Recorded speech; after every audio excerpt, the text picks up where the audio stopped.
রাষ্ট্রপতি এবার নির্বাচনের পরে বিএনপি নিশ্চয়ই নিজস্ব রাষ্ট্রপতি নিজেকে রাখার চেষ্টা করবেন, বা ওটি হলো স্বাভাবিকতা। ওনারা এই রাষ্ট্রপতিকে একটা সাংবিধানিক ধারাবাহিকতা এবং সবকিছু গুছিয়ে নেওয়ার পর উনি চলে যাবেন এবং ওনারা নিজস্ব একজন রাষ্ট্রপতি নির্বাচন করবেন। এটা খুব স্বাভাবিক একটা বিষয় ছিল এবং স্বাভাবিকভাবেই দেখার কথা ছিল। কিন্তু এখন যে জিনিসটা নিয়ে মানুষের মধ্যে একটা সন্দেহের উদ্রেক হয়েছে সেটা হলো বিষয়টাকে একটু অস্বাভাবিক প্রক্রিয়া করা হয়েছে। মানে শুক্রবার দিন বিকেলের মধ্যেই করা হলো, ওই শনিবার বা রোববার অফিসিয়াল টাইমে নয়, এবং খুব তাড়াহুড়ো করে স্পিকার সাহেব যেহেতু উনি অ্যাক্টিং থাকবেন, ওনার যাকে ভারপ্রাপ্ত, তাকে বিদেশ থেকে আনা হলো। আনার পরে দুপুরে উনি পৌঁছালেন, বিকালে একেবারে তড়িঘড়ি ওনার কি বলে ওটাকে পদত্যাগপত্র সহ সবকিছু হলো, সাংবাদিক সম্মেলন হয়ে গেল। তখন একটা প্রশ্ন অনেকে তুললেন, যেটা সম্পর্কে আমি সত্য মিথ্যা জানি না, যে এত তাড়াহুড়ার দরকার ছিল, এটার সঙ্গে কি সেনাবাহিনী প্রধান বা বাইরে ছিলেন দেশের বাইরে, সেই সময় করার কথা ছিল, বা সেই ধরনের একটা কোনো উদ্যোগ সেই কারণে নেওয়া হয়েছে কিনা, এটা কেউ কেউ এই বিষয়টি কথা তুলেছেন। এটা সম্পর্কে আমি নিশ্চিত নই, সেনাপ্রধান কবে গেছেন কবে আছেন এটা আমি জানি না। তবে সেনাবাহিনীর সঙ্গে রাষ্ট্রপতির একটা ভালো নিবিড় সম্পর্ক আছে। মানে বাংলাদেশের সেনাবাহিনী সর্বাধিনায়ক হলো আমাদের রাষ্ট্রপতি, সোফার আমি যতটুকু জানি আর কি, এবং ওনাদের সবকিছু নিয়ন্ত্রণ করেন আমাদের রাষ্ট্রপতি। সেই হিসাবে রাষ্ট্রপতি সেনাপ্রধানের সঙ্গে একটা ভালো সম্পর্ক ছিল, এবং আগেও কয়েকবার রাষ্ট্রপতি তাকে বিভিন্ন সময় বিভিন্ন প্রোটেকশন দিয়েছেন, এবং ভবিষ্যতেও ওনার পদত্যাগের বিষয়ে উনি কোনো আসছেন কিনা আসবেন কিনা সেটা একটা মানুষের মধ্যে, কিছু কিছু মানুষের মধ্যে একটা আমি না, কিন্তু ধরেন সংশয় দেখেছি জনাব বা টিম কাদের সন্দেহ। সেনাপ্রধান দেশের বাইরে আছেন। হ্যাঁ, কিন্তু সেনাপ্রধান জানেন না বিষয়টা তো এমন হবার কথা না এই সময়। মানে আমরা সবাই জানছি যে রাষ্ট্রপতি পদত্যাগ করবেন, করছেন, আজকে করবেন, কালকে করবেন, মানে পদত্যাগের আগে থেকেই জানি। ফলে সেনাপ্রধানও নিশ্চয়ই জানেন দেশের বাইরে থাকলেও। হ্যাঁ, তা অবশ্যই, হুম, সেই জন্য আমি বললাম জিনিসটা যারা যারা বলেছেন বিভিন্ন জায়গায় এই ধরনের আমার ইউটিউবে টক শোতে অনেকে বলে, সেই জন্য আমি কথাটা উঠালাম। যে তাছাড়া এটা ওনারা নতুন ভাবে নির্বাচিত হয়ে এসেছেন, ওনাদের নিজস্ব চয়েসের রাষ্ট্রপতি দিবেন, এটা খুব স্বাভাবিক। অনেকে আবার বলছেন যে এটাকে এমন সময় নিয়েছেন যে পরবর্তী 5 বছর পরে যখন আবার নির্বাচন হবে সে সময় যেন ওনাদের রাষ্ট্রপতি থাকতে পারে, সেই জন্য হতে পারে। কিন্তু যেখানেই কারণ হোক, তাড়াহুড়া করার এবং জিনিসটাকে একেবারে অফিস দিয়ে না করে একেবারে ছুটির দিনে করা, এবং একেবারেই একজনকে বাইরে থেকে বিদেশ থেকে ফিরিয়ে এনে করা, এটার মধ্যে কিছুটা অস্বাভাবিকত্ব অনেকে লক্ষ্য করেছে। আমিও সেইভাবেই জিনিসটাকে দেখেছি। তবে এমনি ওটা কিছু না হলেও আমি মনে করি এটা হয়েছে স্বাভাবিক, এবং স্বাভাবিকভাবেই চিন্তা করা উচিত। আচ্ছা। মানে একটা গুঞ্জন আছে, সেটাও নিশ্চয়ই শুনেছেন যে শেখ হাসিনার সাথে কথা বলেছেন তিনি বিদেশে চিকিৎসাধীন থাকা অবস্থায়।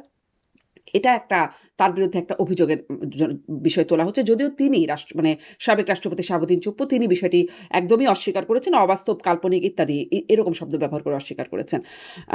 আপনার কাছে এটার বিষয়ে আপনার কি মনে হয়? এটা যদি এক লাইনে শুনি, এবং আপনিও সম্প্রতি বা মানে এর মধ্যেই আরকি শেখ হাসিনার সাথে আপনারও কথা হয়েছে বলে আপনিই বলেছেন।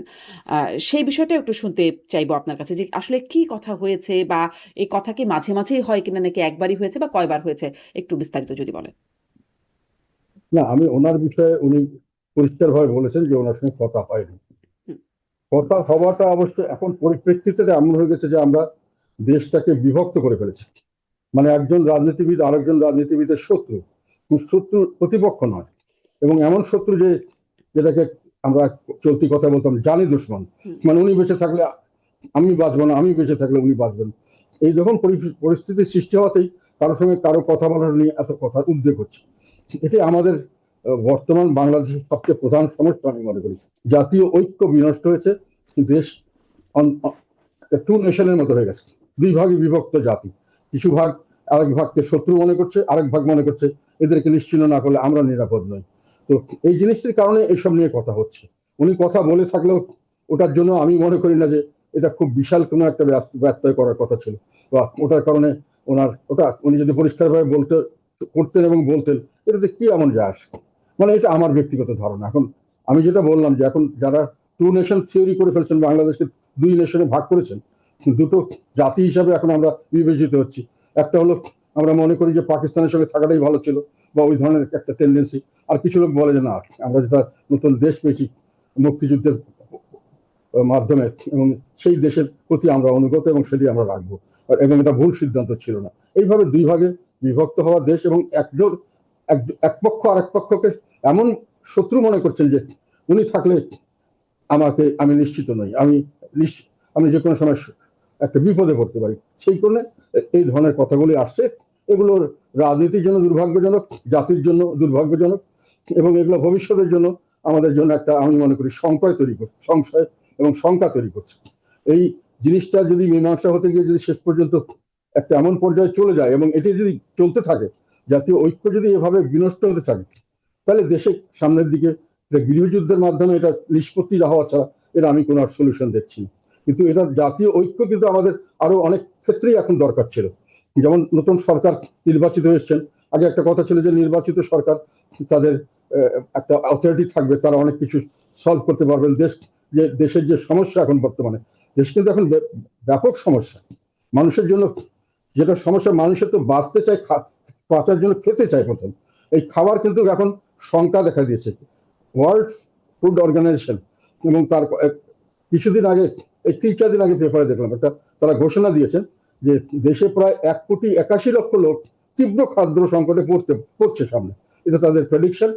এবং তার আগে আবার আরেকটা দেখলাম যে দেশের প্রায় 38.6%, 38.6% মানুষ পপুলেশন আন্ডার নিউট্রিশন, মানে তাদের স্বাস্থ্যকর খাবার থেকে বঞ্চিত, অর্থাৎ তারা হাফ ফেড, তারা যাদের খাবার দরকার যতটুকু তারা খেতে পারছেন না। তাহলে সব মিলিয়ে এখানে 10%, এখানে 40%, প্রায় 50% মানুষ এখন খাদ্য সংকটে আছেন, এবং সেটা আরো সামনের দিকে বাড়তে পারে বলে সন্দেহ করা হচ্ছে, যে সামনের দিকে এটা আরো ব্যাপকভাবে বাড়তে পারে। আইন শৃঙ্খলার অবনতির তো কোনো খবরই নাই। মানে আমরা যেটা টিআইবি থেকে কয়েকদিন আগে একটা রিপোর্ট যেটা দেখলাম আমরা, মানে হত্যা খুন এত বেশি আমার মনে হয় বাংলাদেশের ইতিহাসে কোনোদিন এত কম সময় এতটা হয়নি, জানি। এবং সেটাকে সরকার অবশ্য এটাকে বাড়িয়ে বলা হয়েছে বা একটা কিছু বলছেন দেখলাম।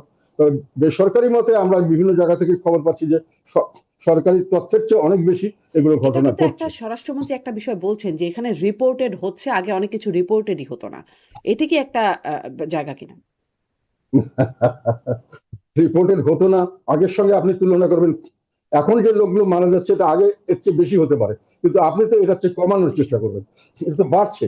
এবং আগে রিপোর্টেড হতো না, এই কথাটা আমি এই জন্যই বিশ্বাস করি না যে আগে মিডিয়ার যতটুকু স্বাধীনতা, আমার মনে হয় শেখ হাসিনাকে আমরা যতই খারাপ বলি, যতই তার মিডিয়া কন্ট্রোলের কথা বলি, উনি যথেষ্ট মিডিয়ার উপরে বিরূপ করেছিলেন। কিন্তু বর্তমানে তো আমার ব্যক্তিগত ধারণা, এটা অন্য লোক আমার সঙ্গে দ্বিমত করতে পারে, অনেক অনেক বেশি পরিমাণে মিডিয়া কন্ট্রোল করা হচ্ছে। এবং মিডিয়াতে প্র্যাকটিক্যালি মিডিয়া লোকেরাই বলছে যে আমরা খবর দেওয়ার আগে চিন্তা করতে হয় অনেক কিছু, এবং খবর সবসময় আমরা দিতে পারি না নানান কারণে। তো কাজেই মিডিয়া যেটাই বলুক, আইন শৃঙ্খলার অবনতি হচ্ছে স্বাভাবিকভাবেই। খাবার পরের অভাব বলে চুরি ডাকাতি, ধর্ষণ, রাহাজানি, খুন জখম এগুলো হতেই থাকে। মানে এই যে এবং এগুলো গণমাধ্যমের হচ্ছে অবস্থা আগের চেয়ে খারাপ হচ্ছে, এটি আপনার কাছে কেন মনে হলো? মানে মিডিয়ার লোকজন বলছে বলে? কারণ মিডিয়ার লোকজনই তো পরিবর্তন হয়ে গেছে। 5ই আগস্টের পরে দেখা গেছে যে শীর্ষ ব্যক্তিত্ব যারা তাদেরকে সরিয়ে দেওয়া হয়েছে। ফলে তারা এখন বলছে যে তারা স্বাধীনভাবে কাজ করতে পারছে না। তারা বলছেন, আমি বলছি আচ্ছা, আমাদের খবরাখবর, আমি যেটা স্টেটমেন্ট দিচ্ছি পরিষ্কার আচ্ছা। ভাবে, হুম, এটা রেকর্ড করার পরে অনেকে এটা প্রচার করতে পারছেন না, হুম, বা প্রচার করতে গিয়ে সম্পূর্ণ কথাটা প্রচার করতে চাচ্ছেন না। হুম, হুম, এবং অনেকে আমাকে টেলিভিশনে ফোকাস করতে ভয় করছেন, যে আমাকে তারা একটা মার্ক করেছে, যে আমি যেগুলো কথা বলি এগুলো কঠিন কথা, এবং এগুলো তাদের জন্য কষ্টকর হয়, এবং তারা এটাকে বাতিল, মানে করলে এটাতে তাদের উপরে, যারা মিডিয়া এটা করে তাদের উপরে নানান ধরনের চাপ সৃষ্টি করা হয়। এটা তারাই আমাকে বলেছে। কাজে মিডিয়ার লোকরা কি বললো, কি কাকে কে অ্যারেস্ট করছে তার জন্য বললো সেটা বলছেন, আমি বলছি আপনি আপনার মিডিয়ার অভিজ্ঞতা থেকে স্বাধীনতা বলছেন। আগের তুলনায় ধরেন অনেক এরকম কম। এবং আমার এরকম ধারণা অভিজ্ঞতার কথা। ইন্টারন্যাশনাল যে অর্গানাইজেশন গুলো, হুম, ইন্টারন্যাশনাল যে অর্গানাইজেশন গুলো মিডিয়ার ব্যাপারে এগুলো, যেগুলো খোঁজ খবর কি ইন্ডেক্স বের করেন, হ্যাঁ, হ্যাঁ। সেখানে এখন মিডিয়ার অবস্থা আগের চেয়ে খারাপ। আমি যতটুকু জেনেছি, এখন আমার কাছে ডাটাগুলো এইভাবে নেই। ফলে এটা বললাম যে মানুষের খাওয়া পড়ার সমস্যা হচ্ছে, একই একই সঙ্গে মানুষের নিরাপত্তার অভাব হচ্ছে, এবং এগুলো সবকিছু আবার এর সঙ্গে এগুলো বাড়ছে। মিল ফ্যাক্টরি সব বন্ধ হয়ে যাচ্ছে। আজকে ফখরুল ইসলাম সাহেব বললেন যে 4 কোটি বেকার, শিক্ষিত বেকার, মানে দেশের একটা অলমোস্ট, কি বলবো, মোর দেন 25-30% বেশি লোক এখন শিক্ষিত বেকার, তারা কার্যক্রম করে কিন্তু কাজের কোনো উপায় নেই, কোনো কাজের তৈরি হচ্ছে না, মিল ফ্যাক্টরি ইনভেস্টমেন্ট হচ্ছে না, যেগুলো মিল ফ্যাক্টরি ছিল ওগুলো বন্ধ হয়ে যাচ্ছে, প্রচুর মানুষ চাকরি হারাচ্ছে। আর যারা চাকরিতে আছে তাদেরও ইনফ্লেশন রেট প্রায় 10-এর উপরে চলে গেছে বোধহয়, আমি লাস্ট কয়েকদিন আগে দেখলাম।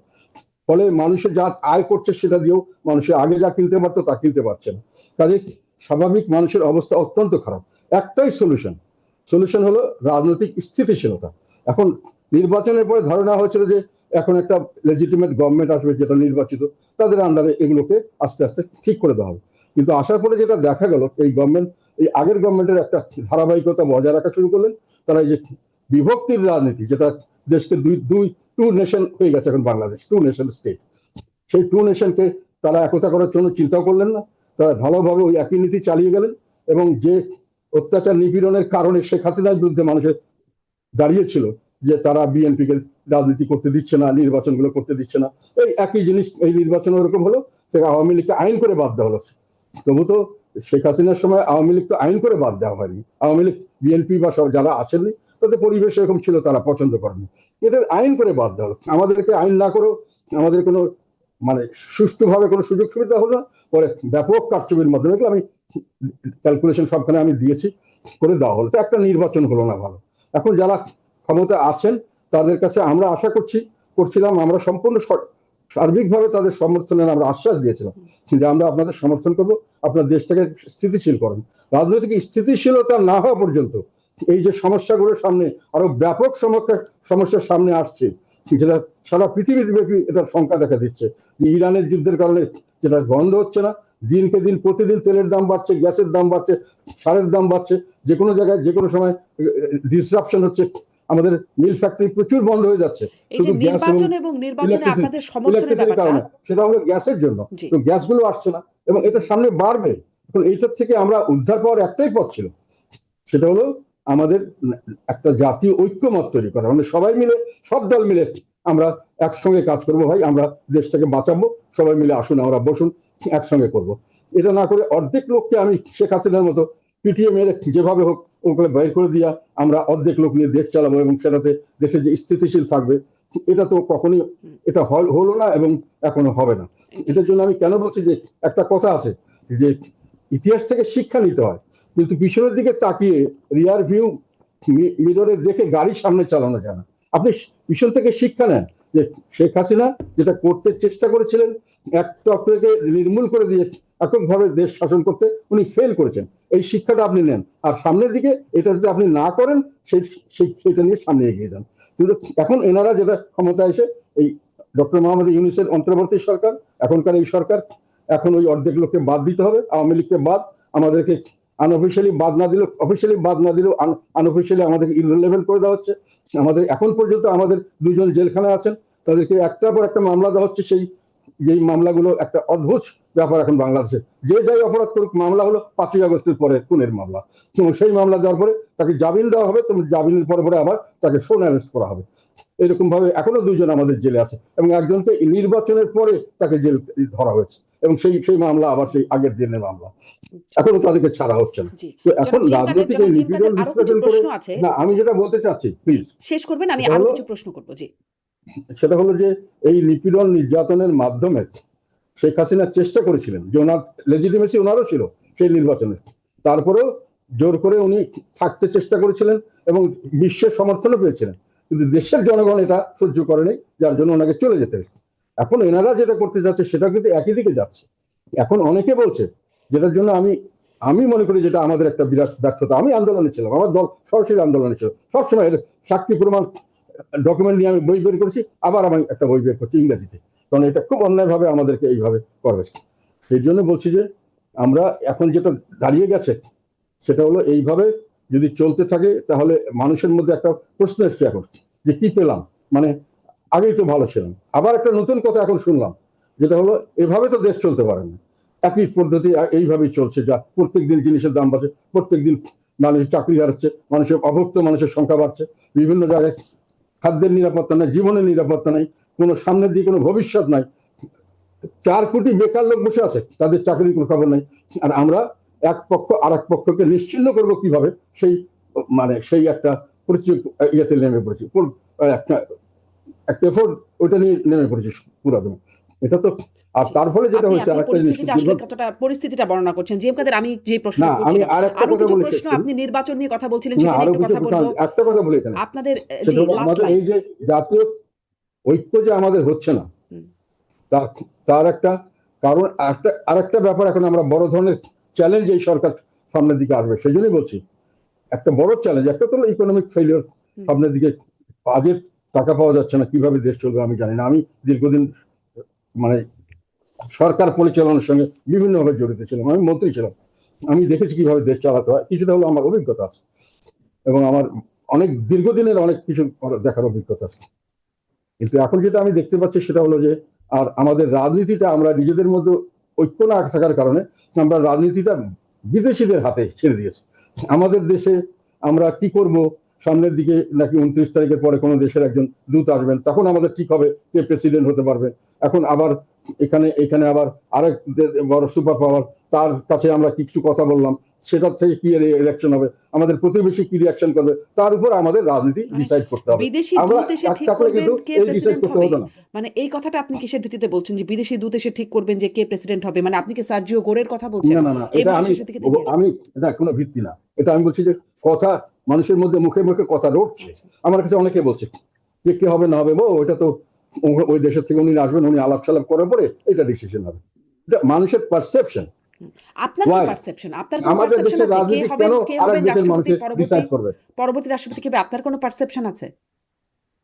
না, আমার কোনো পারসেপশন নেই। আচ্ছা। এটা আমার ধারণা যে এটা বিএনপি নিজস্ব ব্যাপার, ওনারা যেভাবে ভালো মনে করেন, যাকে ভালো মনে করেন করবেন।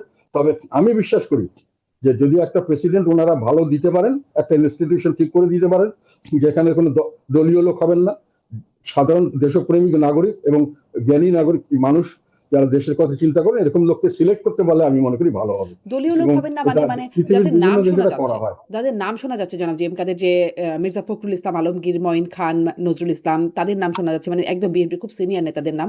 আবার অন্যদিকে নাম আসছে মন্ত্রী পরিষদ সচিব নাসিমুল গনি, নাম আসছে এমনকি ডক্টর ইউনূসের নামও আসছে। মানে দলীয় লোকের বাইরে তো ইনারা, আর দলীয় লোক তো বলতে মির্জা ফখরুল, মঈন খান বা নজরুল ইসলাম বা ওরকম সিনিয়র নেতারা। আপনি আসলে কোনটা আপনার পছন্দের দিক হবে বা না, জায়গা? আমার কোনো এখানে আমার পছন্দের কিছু বলার নেই।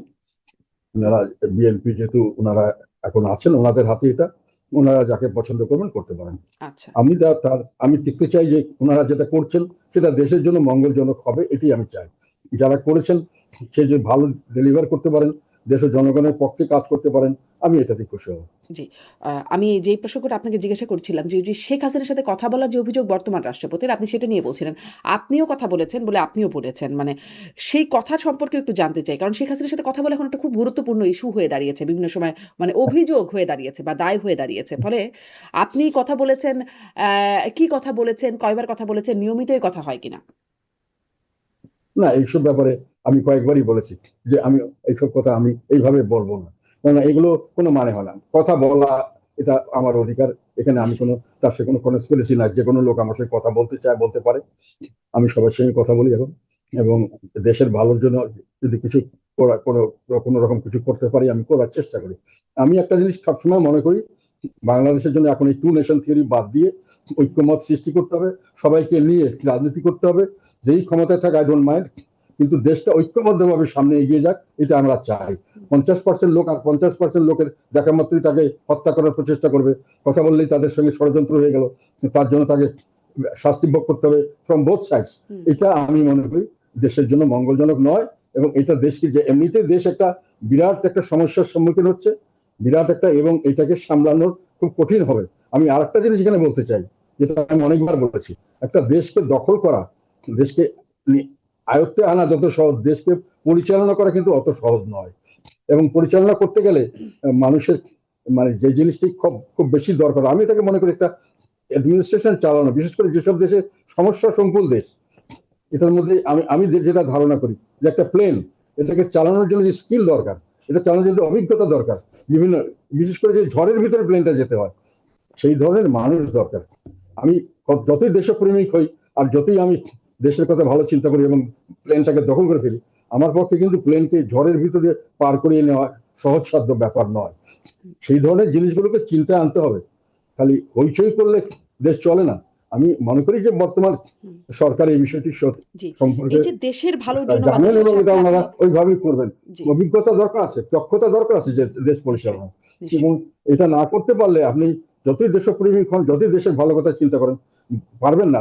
আমরা তো কোনো ফিক্স সিস্টেমের মধ্যে নেই, যেটা ইউরোপে, আমেরিকাতে, অন্যান্য দেশে মোটামুটি সিস্টেম ঠিক থাকে, লিডাররা একটু এদিক ওদিক করে চালাতে পারে। কিন্তু আমাদের দেশ তো প্রতি মুহূর্তে সমস্ত ইনস্টিটিউশন ধ্বংস হয়ে গেছে। প্রতি মুহূর্তে আপনাকে ডিসিশন নিতে হবে, এবং সেই ডিসিশনগুলো প্র্যাগমেটিক হতে হবে, এবং সেগুলোকে আপনার পার করে নিয়ে যেতে হবে। আপনি প্রচুর, এখন যেমন দুর্ভিক্ষের অবস্থা হচ্ছে, আপনি প্রচুর কার্ড দিচ্ছেন, সবকিছু দিচ্ছেন, ভালো, মানুষকে নানান রকম সহায়তা করার চেষ্টা করেন, ভালো। কিন্তু প্রশ্ন হলো এর জন্য অর্থায়ন কিন্তু আপনাকে করতে হবে। এই অর্থটা আপনি কোথা থেকে পাবেন? যেখানে ব্যবসা মন্দা, ট্যাক্স দেওয়ার লোক পাবেন না, ট্যাক্স যা পাবেন তার দিয়ে আপনার অ্যাডমিনিস্ট্রেশন চালানোই কঠিন হয়ে গেছে। অ্যাডমিনিস্ট্রেশন বেতন ভাতা সবাইকে বাড়াতে হচ্ছে, সবাইকে বাড়াতে বাধ্য হচ্ছেন, কেননা মানুষ চলতে পারছে না। তো ফলে ওখান থেকে আবার বিরাট ভাবে অনেক মেগা প্রজেক্ট নিচ্ছেন, ওগুলো টাকা কোথা থেকে আসবে?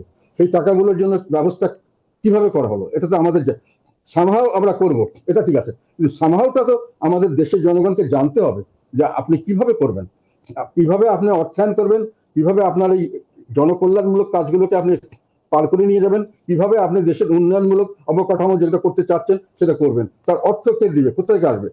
এখন পর্যন্ত তো আমি মানে নেকেড আইতে কোনো কিছু দেখছি না। আমার আমার আমার অভিজ্ঞতা থেকে আমি বলছি যে আমি কোনোখানে অর্থায়নের কোনো বাজেট অর্থায়নের কোনো অর্থ কোথা থেকে আসছে এ পর্যন্ত আমার চোখে পড়ছে না। এবং নিজের দেশের থেকে যে আয় হবে বিভিন্ন জায়গা থেকে, আমরা যে ট্যাক্স কালেকশন করব, এটার যে আমি যেটুকু দেখছি প্রোগ্রেস বা যেভাবে হচ্ছে, এটা গত বছরের চেয়ে এবার ট্যাক্স আদায় কম হওয়ার সম্ভাবনা।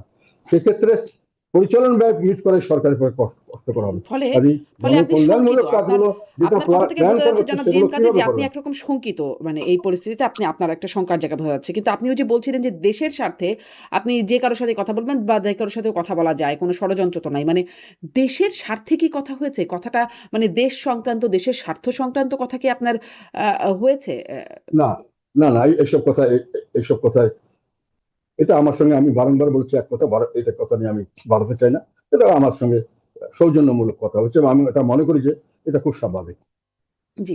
যে যত কথাই থাক, রাজনীতিতে যে যত প্রতিপক্ষই হোক, কাউকে আমি এমন শত্রু মনে করি না যে তার সঙ্গে তাকে দেখলেই আমাকে একটা তার দিকে গুলি ছুড়ে দিতে হবে, হুম, তাকে দেখলেই একটা গালাগালি করতে হবে।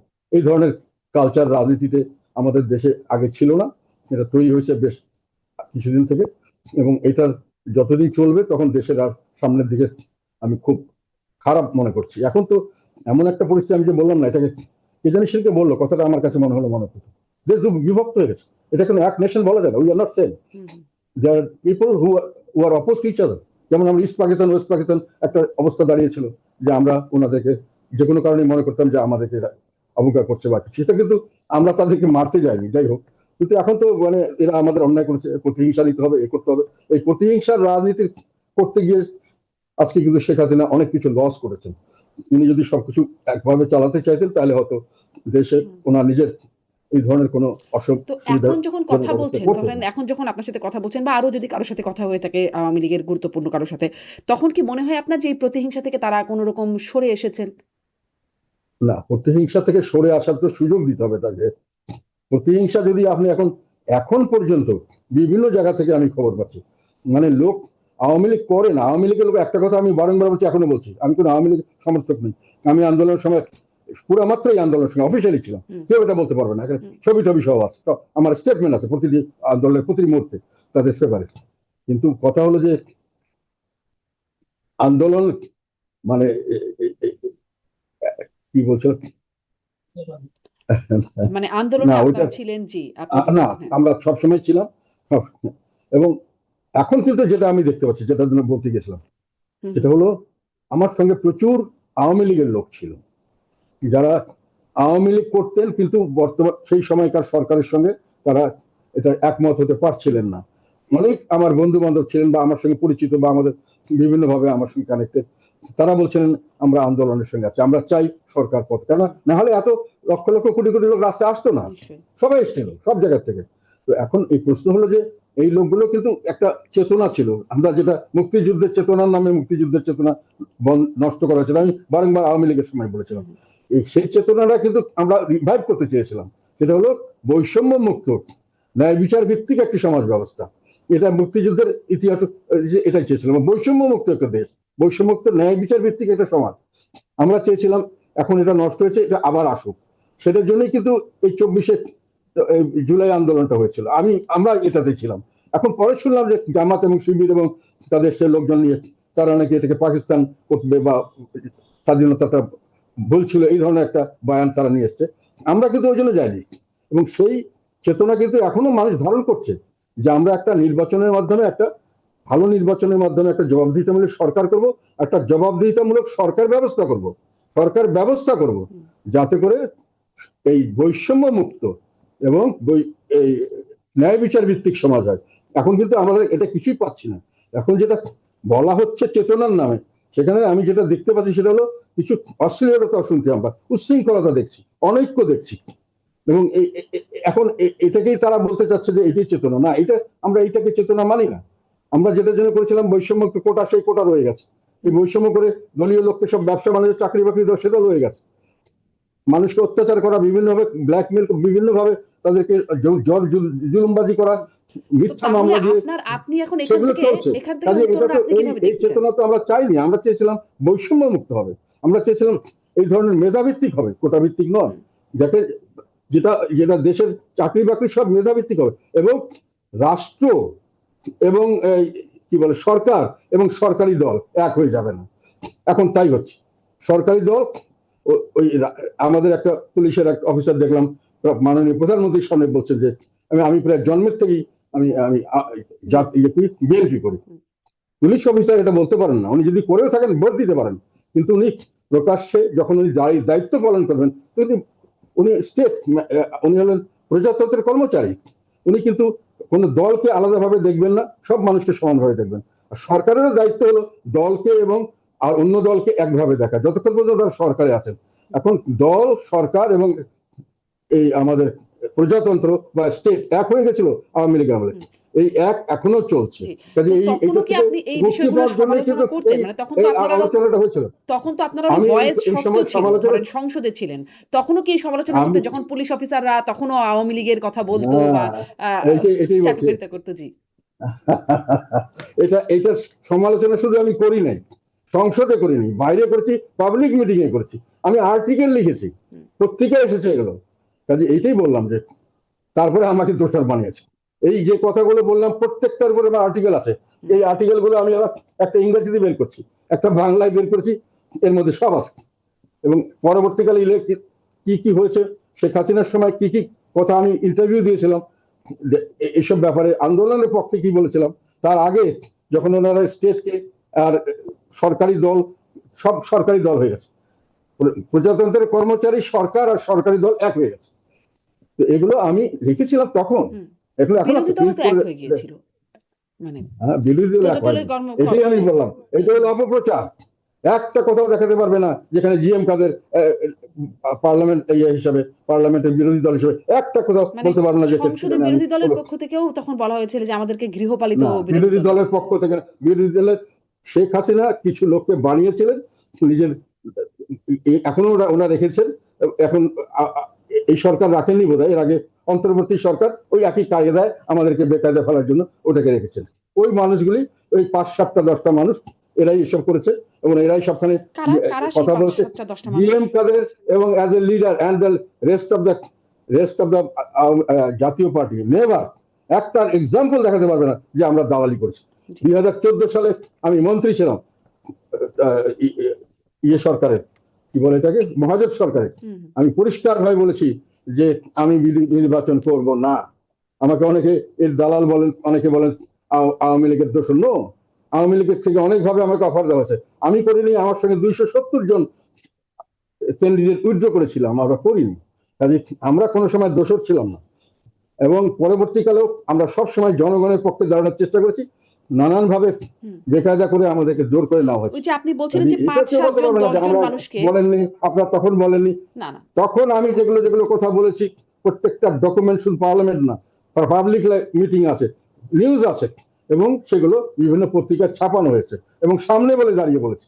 শেখ হাসিনার সামনে দাঁড়িয়ে বলেছি কর্তৃত্ববাদী সরকারি চলছে, এখানে গণতন্ত্রের দেশ মতো। এই আমি যে আপনি বলেছি বলছেন যে আপনার আমি বলেছি, আপনি এবং এগুলো আপনার জাতীয় ডকুমেন্ট দলের আছে। রেস্ট অফ দ্য জাতীয় দল বা জাতীয় পার্টির কথা বলছেন যে রেস্ট অফ দ্য জাতীয় পার্টির এর মধ্যে নাই, কিন্তু 5-7 জন 10 জন যারা এই সরকারেও তারা তারা আছে, মানে আপনি বলছেন ওরা কারা? 5-7 জন 10 জন ওরা কারা সেটা আমি জানি না, মাল পাবলিকে জানে। ওরা এই সরকারের সঙ্গে বোধহয় যায়নি, এখনো পারেনি, তো গেছিল। তবে এর আগের সরকার ইয়ের সঙ্গে একটা লাইন করে ওনারা তো আমাদের তখন ওই একই কাজ করেছিলেন, ওই যে আপনাদের ওনারাই থেকে আসল ভেঙে দল। যারা বেরিয়ে গেলেন তাদের কথা বলছেন, মানে আপনাদের মুজিবুর রহমান চৌধুরী? হ্যাঁ, কিছু লোক আর কি, হ্যাঁ, জি। কিছু ব্যক্তি মতো। যাই হোক, ওনারা ওই সেই 96 থেকে শুরু হয়েছে, পরে ঈশ্বর সাহেবের ইয়ে হওয়ার পরে আবার শুরু হলো গিয়ে 2014-তে, আর তারপর থেকে এটা এটাই হলো আমাদের ডিস্টার্বিং পার্ট। এখন আমি এটাকে ক্লিন করে ফেলেছি, যেটাকে বলা হয় এগ্রিকালচারের একটা ইয়ে আছে, গাছকে প্রুন করা। প্রুন মানে গাছে মানে মরা ডালপাল কেটে করে একটা ফ্রেশ করে দেওয়া হয়, তারপরে গাছটা হেলদি গাছ হিসেবে বেড়ে ওঠে। এখন জাতীয় পার্টিকে আমরা ওইভাবে হেলদি পার্টি হিসেবে বের করানোর কিন্তু চেষ্টা করছি হেলদি এবং পার্টি হিসেবে ওইভাবেই কাজ করতে করছি। গিয়ে কি আপনারা একটু বিলীনও হয়ে যাচ্ছেন কিনা? কারণ তারা আসলে গুরুত্বপূর্ণ, বা নাম জানা নেতাগুলো, যারা নাম জানা নেতারা এটা ছিলেন তারা আলাদা হয়ে না, গেলেন, নিজেদেরকে আলাদাভাবে জাতীয় পার্টি হিসেবে ঘোষণা করলেন। এমনিও জাতীয় পার্টি খণ্ড বিখণ্ড আগে থেকেই ছিল। সেখানে এখন যেখানে একটা পার্টিকে আমরা যাদেরকে চিনতাম গুরুত্বপূর্ণ নেতারা আলাদা হয়ে গেলেন। আহ, ফলে এরা এখন যেটা হয়েছে সেটা হলো ওনারা যে 3-4 জন টপ যারা যারা সবসময় এটা করে বেনিফিশিয়ারি ছিলেন, তারা আর বাকি সবগুলোকে এবার কিছু ইয়ে করতে পারেন নাই। Almost 90% of their people have almost coming back to us. So we are united now. আর না হলেও আই ডোন্ট কেয়ার, কারণ আমরা এখন যেটা রাজনীতি করব আর বিলীন আমরা হব, এই আশায় অনেকে বসে আছেন। এই আশায় আমাদেরকে বিভিন্নভাবে মানে উত্তেজিত করা, আমাকে ইররিলেভেন্ট যেটাকে বলা হয় অপ্রাসঙ্গিক করা রাজনীতি, যার জন্য 100% একটা কারচুপির নির্বাচন করা হয়েছে। যে নির্বাচন 2026-এর নির্বাচন, আমি জোর গলায় বলছি, 24-এর নির্বাচনের চেয়ে খারাপ হয়েছে। 2014 নির্বাচনের খারাপ হয়েছে, 18 নির্বাচনের চেয়ে খারাপ হয়েছে, 2024-এর নির্বাচনের চেয়ে খারাপ হয়েছে। 2026-এর নির্বাচন, আমি একটা কথাটা বলে রাখলাম আজকে, ইতিহাস একদিন এটার সাক্ষী দেবে, কারণ এই কথাগুলো এত সত্য এবং আমি এত কনভিন্সড। আমি এটা নিয়ে আরো কিছু ইয়ে করবো সামনের দিকে, যে এটা কোনো নির্বাচনই হয়নি। বাট এনিওয়ে, স্টিল দেন আমরা বিএনপি কে বলেছিলাম যে আপনাদের সরকারে ছিলেন না, কাজে আমরা আপনাদের কোনো দোষারোপ করি না। এটা যেটাই হোক, আপনারা এসছেন, আপনারা দেশকে ভালো মতো চালাবেন, আমরা আপনাদেরকে সর্বাত্মক সহযোগিতা করবো, এটা আমরা বলেছিলাম। কিন্তু কিন্তু কেন, মানে ওনারা, খুব আমার মনে সংক্ষেপে হয় যদি না বলেন, ওনারা 14, 18, সেই 24-এর ধরনের। চেয়ে খারাপ নির্বাচন কেন হলো? 14 নির্বাচনের অসুবিধাটা কি ছিল আমি তোমাকে বলি। সেটা হলো, উনি নির্বাচনটা নিজের দলীয় সরকারের অধীনে করতে গিয়ে উনি আমার যখন ডেকেছিলেন কাউকে কিন্তু বাদ দেন নাই। উনি আবার তাদেরকে আমি যেটা তখন তার কথা যে স্মরণ থাকে, বিএনপির অনেককে বলেছিলেন যে আপনারা কিছু মন্ত্রণালয় নিয়ে আসেন বা কিছু সুযোগ সুবিধা নিয়ে হলো আসেন, এবং আমাদেরকেও ওনারা বলেছিলেন যে না, এটা আমরা একটা নিখুঁত নির্বাচন করবো, আমি হেরে গেলে হেরে যাবো। তো আমরা বলেছিলাম, কিন্তু এর শেষে বলেছিলাম যে আমরা 2014 নির্বাচনে আমরা আসবো যদি সবাই আসে। পরে সবাই আসেনার জন্য আমরা চলে আসলাম, এসএসআরকে জোর করে করানো হয়েছে। খারাপটা হয়েছে এটাই যে এখানে কিন্তু উনি কাউকে বাধা দেননি আসার জন্য, মানে নির্বাচনে আসতে পারতো সবাই। মানে বরং বিএনপি ওখানে বোমাবাজি করেছে, গাড়ি ঘোড়া চালিয়েছেন, ওখানে পুলিশ সেন্টার পুড়িয়ে দিয়েছেন, বিএনপির লোকরা এটা করেছে। কিন্তু আওয়ামী লীগের তরফ থেকে নির্বাচনে না আসার জন্য কাউকে বলা হয়নি না। 2026-এর নির্বাচনে আইন করে আওয়ামী লীগকে বাতিল করা হয়েছে, আর আইন না করে আমাদেরকে বাতিল করা হয়েছে। মানে আমাদেরকে তো ইলেকশন কমিশনের সঙ্গে আমরা মিটিংও করতে, সবাইকে মিটিং করাচ্ছে, আমাদের মিটিং করতে ডাকবে না। পরে আমাদেরকে কোনো সুযোগ সুবিধা দেবে না, তাদেরকে সব সুযোগ সুবিধা দিচ্ছে। আমাদের বিভিন্নভাবে আমাদের লোককে জেলে রাখছে, আমাদের লোককে মিটিং করতে গেলে পুলিশ গিয়ে বাধা দিচ্ছে, আমরা মিটিং মিছিল করতে পারছি না, আমাদের ভোটারদের গিয়ে ধমক দিচ্ছে। এনিওয়ে, তারপরেও আমরা নির্বাচনে ছিলাম, কিন্তু ওইভাবে নির্বাচন। কাজে এটা ভালো বলবো কোথেকে, ওখানে তো আওয়ামী লীগ কিন্তু তাদেরকে জোর করে বের করে দেয় নাই যে তোমরা আসো না। 18 সালে যেটা নির্বাচনে জামায়াতের নিবন্ধন তো বাতিল করে রেখেছিল, ফলে জামায়াত দল হিসেবে নির্বাচন করতে পারেনি। জামাতের একমাত্র এইটাই আমি শুধু বলেছিলাম, এবং বারংবার আমি সংসদে বলেছি, সংসদের বাইরে পরবর্তীকালে বলেছি, এটা নিউজ আছে যে জামাতকে নির্বাচন থেকে বাইরে নিষিদ্ধ করা ঠিক না। এবং আমি বিএনপির কথা বলেছিলাম, বিএনপিকে সমান সুযোগ দেওয়া উচিত ছিল। আর 26-এ তো ওনারা কোনো নির্বাচনই করেননি। এখানে আমার হিসাবে নির্বাচন 10 থেকে 15% লোক ভোট দিয়েছে, 5.5 কোটি ওনারা ভোট দেখেছে, 7,59,00,000 ভোট, আর ভোট পড়েছে 2 কোটির মতো, মানে 5.5 কোটি ব্যালট মানে ওনারা তৈরি করেছেন। এটা আমি হিসাব করে দেখিয়ে দিয়েছি। যাই হোক, তারপরে ওখানে একটা কথা থাকে, ওখানে ওই নির্বাচনে কিন্তু কাউকে কাউকে বাধা দেওয়া হয়নি, আসলে আসো, কিন্তু এখানে তো আইন করে আপনি বাদ দিচ্ছেন। আপনি তো একতরফা নির্বাচন করছে আইন করে, যে যার ভোট ভোট প্রায় 50% কাছাকাছি। বিএনপি এবং আওয়ামী লীগ মিলে বাংলাদেশের যে কোনো ইলেকশনে 80%-এর উপরে ভোট পেয়েছে সবসময়। তাদের অর্ধেককে আপনি বাদ দিচ্ছেন, তো এটা একতরফা নির্বাচন হলো, এটা তো নির্বাচন হলো না, এটা তো অবাধ হলো না, সুষ্ঠু হলো না, অবাধ হলো না, কেননা সবাইকে দিলেন না আপনি করতে, সুষ্ঠু হলো না, কেননা আমাদেরকে সমান সুযোগ দিলেন না। আর পরবর্তীকালে 100% একটা কারচুপি নির্বাচন করলেন। কাজে এটা তো নির্বাচন, তার ফলে আমরা বলেছিলাম ঠিক আছে, দেশটা যদি ভালো হয় আমাদের কোনো আপত্তি নেই, কিন্তু দেশ তো ভালো হলো না। যে দোষ ত্রুটির জন্য শেখ হাসিনাকে বিদায় করা হলো, এত লোক জীবন দিল, এত আন্দোলন হলো, সেই জিনিস আমরা শুধু রেখে দিলাম না, এটাকে আমরা আরো কঠিন ভাবে এটাকে আমরা চর্চা আপনি করা শুরু বলছেন করলাম আপনাদেরকে এবং নির্বাচনের দেশটাকে সুযোগ দেওয়া হলো টোটালি না, বিভাগ করে ফেললাম। হ্যাঁ, নির্বাচনের সুযোগ দেওয়া হলো না, মানে কারচুপি নির্বাচনের সমালোচনা করে বলছেন যে আপনাদের কোনো সুযোগই দেওয়া হয় নাই, এমনকি নির্বাচন কমিশনের সাথে বৈঠকে আপনাদেরকে ডাকা হয় নাই, এই বিষয়গুলো বলতে যে বলছিলেন। মানে ডাকানো ধরেন হয় না, যে তারপরে আমাদেরকে না, এটা ছাড়াও তুমি যদি জিজ্ঞাসা করো কি কি হয়েছে, একটা হলো নির্বাচন আমাদেরকে কোনো মিটিংই করতে দেয়নি নির্বাচন কমিশনের সঙ্গে, আমাদের কোনো কথাই বলেনি। সেকেন্ড হলো ওদেরকে সবাইকে রেডিও টেলিভিশনে কথা বলতে দিল, আমাদেরকে দেওয়া হলো না। তারপরে থার্ড হলো ওদেরকে সমস্ত স্টেট প্রোটোকল দেওয়া হলো, এরা হাজার হাজার শত শত কোটি টাকা খরচ করে বিভিন্ন ডিস্ট্রিক্ট টাউনে সরকারি প্রোটোকলে তারা বিশালভাবে জনসভা করলো। আমরা জনসভা করতে গেলে পুলিশের নানান ধরনের, আমরা সব ক্যান্ডিডেটকে হয়নি, অনেক ক্যান্ডিডেটকে বাধা দেওয়া হয়েছে। পুলিশ গিয়ে বলছে আপনারা এখানে বেশি বাড়াবাড়ি করেন না, তাহলে আপনাদের বিপদ হতে পারে। আমাদের ক্যান্ডিডেটরা মাঠে ক্যাম্পেইন করতে পারে, আমাদের ভোটার যারা হতে পারে, যারা আমাদেরকে ভোট দিবে, যাদের আমার এজেন্ট হবে, তাদেরকে গিয়ে ধমক দিয়েছেন আমাদের প্রতিপক্ষ পার্টিরা, যে তোমরা যদি যাও তোমাদেরকে মামলা দিয়ে জেলে ঢুকিয়ে দেওয়া হবে। এবং পরবর্তীকালে আমাদের দুজন দুজন ক্যান্ডিডেট কিন্তু ভয়ে উদ্ধার করেছিলেন, একটা হলেন ব্রাহ্মণবাড়িতে, একটা বগুড়ায়। এই বগুড়ার সেই ভদ্রলোককে কিন্তু নির্বাচনে 1 মাস পরে বিএনপি আবার আটক করেছে, এখন উনি ছাড়া পাননি, ওনার এগেন্সে একটার পর একটা মামলা, যখন বেল পাচ্ছেন তখন শোন অ্যারেস্ট থেকে আবার মামলা চলছে। কাজে পরিবেশ তো কোনো উন্নত হলো না, যেটার জন্য শেখ হাসিনাকে দোষারোপ করলাম, শেখ হাসিনাকে বাদ দিয়ে আমরা নতুন কিছু করবো চিন্তা করলাম, আন্দোলন করলাম, সেখানে এখন দেখা গেল যে এখন লোকের মুখে শুনছে, এটা আমার কথা নয়, সাধারণ লোকের মুখের কথা হলো যে আগেই তো ভালো ছিলাম। আরেকটা কথা নতুন, একটু আগে আমরা বললাম যে এভাবে তো দেশ চলতে পারে না, এখন নির্বাচনের দেশ কোথায় যাচ্ছে। নির্বাচনের কথা বলছেন, নির্বাচনের আগে আপনারা হয় বিএনপির সাথে নয় জামাতের সাথে জোটে নির্বাচনে যেতেও আগ্রহী ছিলেন, মানে সেখানে কেন সাড়া পেলেন না? আর এর পরবর্তীতে যোগাযোগ আপনাদের কিরকম? না, আমরা আমরা কারোর সঙ্গে জোট করবো না, এটা ঠিক করেছিলাম। আমাদের একটা উদ্দেশ্য ছিল, একটা সৎ উদ্দেশ্য ছিল দেশের সাথে, এটা অনেকেই জানে। আমি যতটুকু আমি জানি, বিএনপি লোকরা খুব ভালো মতোই জানে ওদের সঙ্গে আমার কত। আমি বলেছিলাম আমি নির্বাচনে সব সেন্টারে সব জায়গায় আমি কন্টেস্ট করবো একটা কারণে, সেটা হলো আমার একটা ধারণা হচ্ছে, যেমন হা না ভোটের ব্যাপারে আমি না ভোট দিতে বলেছিলাম, ধারণা হচ্ছে যে একটা ষড়যন্ত্র চলছে অন্তর্বর্তীকালীন সরকার, এটা অ্যাকচুয়ালি জামাতের সরকার, এবং এই যে যার অন্যরা আর যে পার্টিগুলো হচ্ছে তারাও মোটামুটি জামাতেরই অঙ্গ সংগঠন, এরা মিলে আরো 5-6 বছর এই দেশটা কন্ট্রোলে রাখতে চাচ্ছে। এটা দুটো, একটা হলো এই নির্বাচনটা যদি আমরা সব জায়গায় না থাকতাম, তাহলে ওনারা যে কোনো সময় নির্বাচনটা বলতো আমরা নির্বাচন করতে পারছি না, আমরা করবো না, এটা এই দোষ দেখি। নির্বাচন যাতে বর্জন করতে না পারে সেই জন্য আমি মনে করেছিলাম মাঠটা ধরে রাখা আমাদের জন্য দরকার ছিল, এবং ওটা আমরা করেছি। আর একটা সেকেন্ড হানা ভোটের কথা আমি বলেছিলাম, যে ওনারা হানা ভোট করছে একটা জুলাই সনদ, এটা তো কিছু না, এটা এরা অর্ধেক লোককে বাদ দিয়ে ওনারা একটা ঐক্যমত করে একটা করেছে।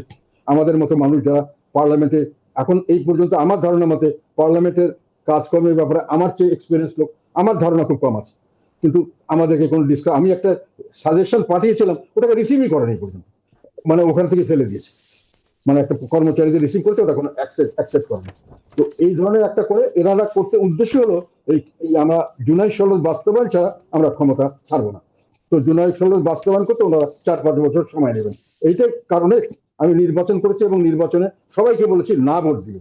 এটা কখনোই হা ভোট দিলে ওনারা এটাকে দেখাবে যে আমরা ম্যান্ডেট পেয়ে গেছি, আমাদের জনগণ আমাদের চাচ্ছে, এখনো বলছে কোথায় ম্যান্ডেট, জনগণ যাচ্ছে, আপনি কি চাচ্ছেন, ওর মধ্যে কি লেখা আছে জনগণ বুঝে, জনগণকে বোঝানোর কোনো সুযোগ দিয়েছেন, কোনো ডিবেট হয়েছে পার্লামেন্টে, কোনোখানে কোনোখানে টক শো হয়েছে এই ইউটিউব চ্যানেলে যে এটা ভালো এটা খারাপ, এটা করলে এটা হবে, মানুষে কি বুঝছে? এখন কতগুলো শিলছাপ্পা মেরে আমরা হাবুর জয়ী হয়েছি, কাজে আমরা দেশে আন্দোলন করবো, সরকার পতন করাবো, এগুলো তো আমরা বুঝি। সেই এই দুটো কারণে আমি নির্বাচনে ছিলাম, এবং আমার দলকে নিয়ে নির্বাচন যে জাতির স্বার্থে এটা করতে হবে আমাদের, এবং না করলে দেশে আরো 5 বছর এইরকম শাসন চলবে, এবং এই শাসন চললে দেশ ধ্বংস হয়ে যাবে, এবং আমি এটা বিশ্বাস করে জন্য বলেছিলাম। তবে এখন এরা এর থেকে পরিবর্তন করবে, এটা আমার আশা ছিল। আমি নির্বাচনের পরে সবকিছু জেনেও আমি সর্বাত্মক সহযোগিতা আশ্বাস দিয়ে এখনো দিচ্ছি আমি, কিন্তু দেশকে বিভক্ত করে এক পাক থেকে আপনি শেষ করে দিবেন, এটাও আমার আপত্তি ছিল না যদি করতে পারতেন, এবং করার পরে যদি একটা দেশে একটা স্থিতিশীলতা আনতে পারতেন যাতে দেশের মানুষ ভালো থাকে, তাও আমি রাজি ছিলাম। কিন্তু সেটা আপনারা পারবেন না, শেখ হাসিনা এটা পারে নাই। জি, কাজে এখন এটা শেখ হাসিনা চিন্তা আবার চিন্তা ফেরার বার্তা করাটা দিচ্ছেন। এখন শেখ হাসিনা ফেরার বার্তা দিচ্ছেন, ডিসেম্বরে ফিরবেন বলে তিনি ঘোষণা দিয়েছেন। আপনি যেহেতু কথা বলেছেন, মনে হয়েছে যে তিনি ফিরবেন বা ফেরার কোনো প্রক্রিয়া কেমন হতে পারে সেটি কি আপনি বুঝতে পারছেন? না, এটা বোঝার কিছু নেই। আমি রাজনীতিবিদদের যেটা যেটা বুঝি, এটা আমি সেদিন আগেও বলেছি, যে উনি যেটা বলেছেন উনি ফিরবেন, আমি মনে করি ওনার জন্য ফেরাটা অত্যন্ত জরুরি। ওনার নিজের জন্য এটা বিরাট একটা স্টেক। ওনার একটা হুম, বর্ণাঢ্য রাজনৈতিক ক্যারিয়ার আছে, অনেক ভালো কাজও করেছেন, খারাপ কাজ যাই করে যাই কিছু বলি না কেন। ওনার একটা আকাঙ্ক্ষা আছে যে যে দেশবাসী তাকে ভালোবাসে প্রচুর, এবং আরো সামনে ভালোবাসবে। কাজে ওনার যে দোষ ত্রুটি ওগুলো উনি ফেস করবেন, এবং উনি জনগণের সামনেই বিচার চাইবেন, যেটা এসে করেছিলেন। ওনাকে অনেকে বলছিল দেশ থেকে চলে যান, উনি বললো আমি ইলেকশনে যাবো, ইলেকশন গিয়ে জনগণ আমার বিচার করবে। ওনার দলের লোকরা অনেকে বলেছিল আপনি স্যার নির্বাচন চেন না, বেজ্জত হয়ে যাবেন। নো, কাজে ওনাকে আসতে হবে নিজের অতীত, সরি, নিজের ভবিষ্যতে যেন মানুষ তাকে শ্রদ্ধার চোখে দেখে, সেটা দেখার জন্য, ওনার কর্মকাণ্ডের জন্য যেন প্রশংসিত হন, ওটা ওনার একটা নিশ্চয় ডিজায়ার থাকবে। সেকেন্ড হলো, ওনার যে একটা পারিবারিক ঐতিহ্য আছে, ওনার বাবা বঙ্গবন্ধু শেখ মুজিবুর রহমান জাতির পিতা, এই জিনিসটা বিভিন্নভাবে নষ্ট করার চেষ্টা করেছে। কাজী ওনার কাছে এটাকে রক্ষা করার জন্য দরকার। থার্ড হলো, ওনার দলকে যেভাবে হেনস্থা করছে, ওনার জন্য লিডারশিপ সামনে এসে ওনাকে জীবন দিয়ে হলো ওনার দল বাঁচানোর জন্য সামনে আসতে হবে। এটা আমি বিশ্বাস করি, এবং এটা আমি বলেছি অলরেডি। যে আমার বিশ্বাস, যে কোনো পরিস্থিতি হোক যাই হোক, উনি বলেছেন যে উনি ওনার যে বক্তব্য যেগুলো বিভিন্ন জায়গায় আমি দেখলাম, হুম, যে আমি আমাকে যে ফাঁসি দেয় তাও যাবো, জেল দেয় তাও যাবো, মারা গেলেও যাবো, আমি দেশের মাটিতে মরতে চাই। I I think she means ইট। এবং তাকে এটা এটা স্বাভাবিকভাবে যে কোনো রাজনৈতিক নেতা যারা যে একটু আত্মসম্মান বোধ আছে, তারা এরকমই কথা বলার কথা। হুম। কিন্তু কি প্রক্রিয়ায়, মানে সেটা কি প্রক্রিয়ায় হতে পারে? সেটা তো আমি বলতে পারবো না। প্রক্রিয়া আমি আমি করার মালিকও নেই, আমি এটা সাজেস্ট করারও বা মালিক নেই। পরিকল্পনার তবে একটা কিছু কথা, কি জানেন? না আমি, না একটা কথা বলতে পারি এখানে, সেটা হলো প্রক্রিয়া কিছুই লাগে না, জনগণের সমর্থন থাকলে প্রক্রিয়া কেমনি বেরিয়ে যায়। হুম, এটা আমরা তো কিছুদিন আগেই তো 24-এর গণ আন্দোলনে তো দেখলাম আমরা, জনগণের সমর্থন থাকলে প্রক্রিয়া আইন কানুন সব নিজেই শেপ নিয়ে ফেলে, এবং যে কোনো সময় এটা পুনরাবৃত্তি হতে পারে আচ্ছা, যদি জনগণের সমর্থন আচ্ছা। থাকে। এটা আপনি কিছুদিন আগে, হুম, যেটা আমরা এতদিন বুঝতে পারিনি, ভারতের মতো জায়গায় সরকারকে কিন্তু, এত শক্তিশালী সরকার, এবং যথেষ্ট ভাবে তাদের সারা সারা মানে ভারতবর্ষের যে কোনো স্টেটে তারা একেবারে মানে কি বল মহাপ্রতাপশালী সরকার, এবং তাদের কন্ট্রোলে সবকিছু। তারপরেও কিন্তু জনসমর্থনে, জনগণের মতামতের কাছে তাদেরকে নথি স্বীকার করতে হয়েছে। জি, কাজে মানে নিয়ম কানুন পরে কথা, জি, অত জি, প্রথম কথা হলো জনসমর্থন থাকলে যে কোনো নিয়ম তৈরি হয়ে যাবে। জি। তো সেটা কি ডিসেম্বরের মধ্যে সেই জনসমর্থন সেই জায়গায় যাবে বলে মনে হয়? নাকি আসলে মানে সময়টা কি ডিসেম্বর বলে মনে হয়? বর্তমান বাস্তবতা না, থেকেই বুঝতে পারছেন। ডিসেম্বরটা আমি আমি ব্যক্তিগতভাবে যদি যদি অনেকদিন থেকে রাজনীতির সঙ্গে হয়ে গেছে এখন অনেকদিন, সেখানে আমি যেটা মনে করি যে এই যে শুরু হলো আগস্টের পরে, তো বর্ষাকাল যখন চলে যাবে, তখন আসলে শীতের মৌসুমে বাংলাদেশের পলিটিক্সের যে কোনো ধরনের পপুলার মুভমেন্ট গুলো ওই সময় সাধারণত আর কি আমরা দেখছি, মানে বর্ষা বদলের চেয়ে শুষ্ক মৌসুমের যে কোনো আন্দোলন, হুম, যে কোনো দাবি দাবা, এগুলো সহজতর হয়। ফলে হতে পারে বলে আপনি সেজন্য মনে হয়তো উনি করছেন। সময় নিয়েছেন। আপনি না, আমি জানি ভারতের না, এটা আমার পরিস্থিতির কথা ধারণা। আপনার কাছে জিজ্ঞাসা করছিলাম যে শেখ হাসিনার সাথে কথা বলে কোনো বার্তা বা পরিকল্পনা প্রক্রিয়া কিছু বুঝতে পেরেছেন কিনা? আপনি ভারতের কথা বলছেন। ভারতের কাছ থেকেও কোনো বার্তা আছে কিনা? কারণ তিনি ভারতে আশ্রিত। ধরেন আপনি ২৪ এর না, না। নির্বাচনের আগেও ভারতে গেছেন এবং ওই কথাটা বারবার আসলে গণমাধ্যমে আসে হুম, যে অনেকের সাথে আলাপ হয়েছে, কার সাথে আলাপ হয়েছে বলা যাবে না বা কি আলাপ হয়েছে সেটিও তাদের পারমিশন ছাড়া বলা যাবে না। আপনার সেই বক্তব্যটা যেটি গণমাধ্যমে এসেছিল এয়ারপোর্টে। ফলে এরকম কি কিছু আলোচনা আরো আছে? ভারত কি এখনো কোনো বার্তা দিচ্ছে? আমি আগে ওই কথাটা বলে নিই। এটা একটা অত্যন্ত স্বাভাবিক কথা। আমি হয়তো অসুস্থতার কারণে বাংলাদেশের মানুষের এই মনোবৃত্তিটা আমি হয়তো খেয়াল করতে পারিনি, সরল মনে বলেছি। এটা নিয়মই হলো, যে কোনো দেশের থেকে যে কোনো দেশের সঙ্গে কথা বললে, যে কোনো রাজনৈতিক নেতার সঙ্গে কথা বললে, যে কোনো তাদের কাছে, আমার কাছে যেমন পারমিশন ছাড়া আমি কি বলেছি তাদের সেটা তারা প্রকাশ করবে না, হুম, আর আর আমি তাদের কাছে পারমিশন ছাড়া কোনো কথা প্রকাশ করবো না। পারমিশন কথাটা বলা এবং ভারতের কাছে কারণে বলাটাই আমার জন্য একটা, আমি গোলামি হয়ে গেছে। ভারতের গোলামি যদি করতাম তাহলে তো 2014 সালে তো আমি নির্বাচন করিনি, তখন কিন্তু ভারত প্রকাশ্যভাবেই বলেছিলেন, মানে আমাদের নেতা আলাস হোসেন মাহমুদের সাথে স্টেটমেন্ট দিয়েছিলেন। কাজে ওইটা বলে আমাকে ছোট করার জন্য চেষ্টা করা হয়, এখনো হচ্ছে। ওটা যে কিছু যে আসে না, ওটা স্বাভাবিক কথা। আমি যখন একটা পলিটিক্যাল লোকের সঙ্গে যাবো, কোনোখানে কারোর সঙ্গে কথা বলবো, যে কোনো ধরনের লোক হোক, এজেন্সির লোক হোক, সাংবাদিক হোক, তখন ওরা হয়তো বলতে পারে যে আপনি যেটা, আমি হয়তো অনেক সময় বলি যে আমার কথাগুলো তোমরা এইভাবে আবার সবটাই প্রকাশ করো না, তোমাদেরকে যেটা বললাম হয়তো অনেকের বিপদ হতে পারে, অনেকের কথা অনেকভাবে বলেছি অনেক সময়। তখন ওদের কাছেও আমার একটা ইয়ে থাকে যে কোনটা বলবো কোনটা বলবো না। কাজে ওরাও ওটা ঠিক করে দেয়, এবং সমস্ত সময় যে কোনো দেশের যে কোনো রাজনীতিবিদদের মিটিং এর পরে এই যে জয়েন্ট কমিউনিকে হয় বা অথবা আলাদাভাবে বললেও ওইভাবেই ঠিক করা থাকে কোনটা কি বলবে। আমি ওটাই বলেছিলাম, সৌরভ বিশ্বাস। তবে আমি দেশের স্বার্থের উপরে কারো স্বার্থ কোনোদিন দেখিনি। এবং আমি কিন্তু 2014 শুধু নির্বাচিত হতে পারতাম এবং নির্বাচিত মন্ত্রী হতে পারতাম, এবং 2014 পরে আমাকে মন্ত্রী হওয়ার জন্য পরবর্তী সরকার আমাকে অফার দেওয়া হয়েছিল, আমি কিন্তু সেটাও গ্রহণ করিনি। এটা অফিসিয়াল রেকর্ড আছে, ডকুমেন্ট আছে, আমার কাছে নেই, বাট গভর্নমেন্টের কাছে আছে। কাজে ওটা বলে আমি ওখানে বিক্রি হয়ে গেছি ভারতের কাছে, এর কাছে, এটা আমার কাছে বলে আমার মনে হয় কেউ খুব সুবিধা করতে পারবে না। হুম। আমার কিন্তু কোনোখানে আমার ভারত এই যে বার্তা দেয়, মানে যে আপনি বলছিলেন যে সেটি মানে দুই পক্ষের কথোপকথন, সেটি বাইরে বলা যায় না, এটি নর্মস। কিন্তু তাহলে এই যে কথোপকথন হয় যেটি আসলে বলা যায় না তাই ধরনের ব্যাপার, বা আলাপ হয়, কার সাথে না আলাপ হয় না না সেটিও খুব না বেশি পাবলিক করা যায় না, এরকম কি কিছু এখনো হচ্ছে কিনা, মানে না এখনো না কোনো না না বার্তা না, আমি আসছে এটা কিনা? বলিনি। আমি কিন্তু বলছি যে কিছু বলা যায় না তা নয়, মানে কি বলবো ওটা মোটামুটি ঠিক করে নিতে, এখানে আমি করি আমেরিকান এম্বাসির সঙ্গে বা ব্রিটিশ এম্বাসির সঙ্গে বা কারো ইউরোপিয়ান ইউনিয়ন বললে অনেক সময় বলি আমরা কতটুকু বলতে পারি তোমার বাইরে, বা তোমরা কি বলতে চাও, বলে একটা বলে যাবে আমরা এই কথা বলবো। এটা একটা স্বাভাবিক ভদ্রতা। আচ্ছা, আর একটা কথা হলো, আমি যেটা বলতে গেছিলাম তখন, হুম, যেহেতু আমরা জাতি হিসাবে ঐক্যবদ্ধ হতে পারছি না, সেই জন্য আমাদের রাজনীতিটা বাইরে থেকে কন্ট্রোল হচ্ছে। আর এখন যেটা জটিলতা, আমি যেটা বলতে গিয়ে বোধহয় শেষ পর্যন্ত বলতে পারিনি, সেটা জটিলতা হলো বর্তমান সরকারের একটা বড় ধরনের চ্যালেঞ্জ হলো বিভিন্নমুখী স্বার্থের সংঘাত। সবারই কিন্তু আমাদের উপর একটা কর্তৃত্ব সৃষ্টি হয়ে গেছে। সেটা শুধু ভারত নয়, আমাদের এখানে এখন অনেকের কথাই তো শোনা যাচ্ছে। এখন নাম বলতে গেলে তো অনেক কথা বলতে হয়, যেটা এখন আমেরিকার কথা আসছে, এখন চায়নার কথা আসছে, এখন আবার পাকিস্তান, টার্কি, আদার আদার, এটাও একটা কথা আসছে। কাজে আমরা এখন অনেকেই আমাদের রাজনীতির টানাপোড়েন করছে, কিন্তু সবার কিন্তু এক স্বার্থ নয়। কাজে এখানে সবাইকে ম্যানেজ করা খুবই কঠিন ব্যাপার, এবং কাকে ম্যানেজ করলে আবার কে কি কি ধরনের স্টেপ নিবে, এটাও কিন্তু একটা কঠিন ব্যাপার আছে, যেটা যেটা কিন্তু বর্তমান সরকারের জন্য বড় ধরনের একটা চ্যালেঞ্জ বলে আমার মনে হচ্ছে। যে এটাও কিন্তু ওদেরকে সামলাতে হবে, যে আমি এদের কথায় করলাম, এটাতে আবার আরেক পক্ষ কি মনে করবে, আবার আরেক পক্ষ কি মনে করবে, এবং হুম। তারা আবার এটার জন্য কি সৃষ্টি করতে পারে, কি সমস্যা আমাদের জন্য সৃষ্টি করতে পারে। এটার আহ, একটা চ্যালেঞ্জ এই সরকারকে সবসময় মোকাবিলা। আমি আমার একটা আর্টিকেল লিখেছি, হুম।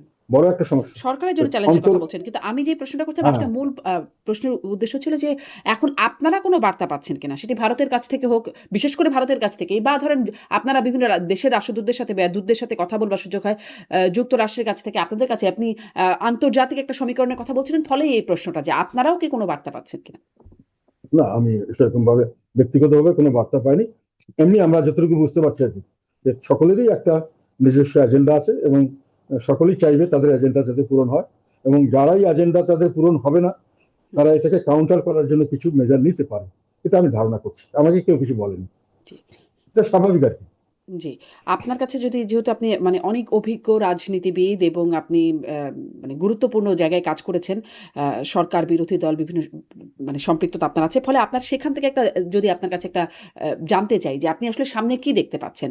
ধরেন ডিসেম্বরে শেখ হাসিনার ফেরার ঘোষণা আছে, বা তার আগে পরে যদি আসেন বা না আসেন, সেই বাস্তবতা কেমন? বা তারপরে রাজনীতি আপনার কাছে কেমন মনে হচ্ছে? এখন আবার জামাত একটা আন্দোলনের ডাকও দিচ্ছে। সরকার পতনের কথাও এমনকি বলে ফেলছে যে আবার একটা গণ অভ্যুত্থান। আপনার কাছে সামনে পরিস্থিতি কেমন মনে হচ্ছে? না, রাজনৈতিক জামাত পরিস্থিতি। সরকারের বিরুদ্ধে কোনো আন্দোলনে এমন ভাবে যাবে না যতক্ষণ পর্যন্ত আহ, আওয়ামী লীগ আছে। একেবারে আওয়ামী লীগ কোনো কারণে, যেটা আমি মনে করি কখনোই সম্ভব হবে না, আওয়ামী লীগের মতো দলকে একটা, আপনারা যারা চিন্তা করছেন এরা বোকার স্বর্গে বাস করছে। তো তারপর আওয়ামী লীগ নিশ্চিহ্ন হয়ে গেলে তারা হয়তো প্রতিপক্ষ হয়ে দাঁড়াবেন। তা আগে পর্যন্ত ওনারা কোনো সময় প্রতিপক্ষ হবেন না। এগুলো যেটা করছেন, এটা কিছুটা হলো একটা নাটকীয়তা বলে আমার মনে হয়। এটা আমি ব্যক্তিগতভাবে হুম, আমি এটাই বিশ্বাস করি। কাজে ওনারা কোনো আন্দোলন সেভাবে যাবেন না। তবে হ্যাঁ, শেখ হাসিনা আসলে পরে এবং আসার পরে ওনাকে জেল দেখ, যাই করে ফাঁসি দেখ, গুলি করে মেরে ফেলে, যাই করে হোয়াট এভার হ্যাপেন্স, বাংলাদেশ একটা বড় ধরনের রাজনৈতিক টার্মোয়েল যেটাকে বলে, অস্থিরতা সৃষ্টি হবে এবং এটা সামলাতে কঠিন হবে। ওনার যথেষ্ট সমর্থক আছে, ওনার সংগঠন আছে, ওনার মানুষদের হাতে অনেক ধরনের সম্পদ আছে, ওনার গ্রামে গঞ্জে প্রতিটি জায়গায় ওদের লোক আছে। তারা শুধু একটা নেতৃত্ব পেলে যে কোনো সময়, আর জনগণ একটা যেটা আগে 24-এর আন্দোলনের তো সেই তার সাথে মার কি খেয়েছিল আপনারাও থাকবেন? জনগণ। মানে সেই নেতৃত্ব মানে না না, অতীতে আমি যেরকম সেটা বলছি না। ছিলেন। 24-এর আন্দোলনের সঙ্গে একটা পার্থক্য হলো, 24-এর জনগণ আওয়ামী লীগের বিপক্ষে ছিল। আমি আশঙ্কা করছি বা আমি মনে করছি এখন যদি কোনো সেরকম কোনো আন্দোলন শুরু হয়, তাহলে জনগণ আওয়ামী লীগের বিপক্ষে থাকবে না, অনেক হয়তো পক্ষে থাকবে, অনেক হয়তো নিউট্রাল থাকবে, কিন্তু জনগণ ওনাদের বিপক্ষে দাঁড়াবে না।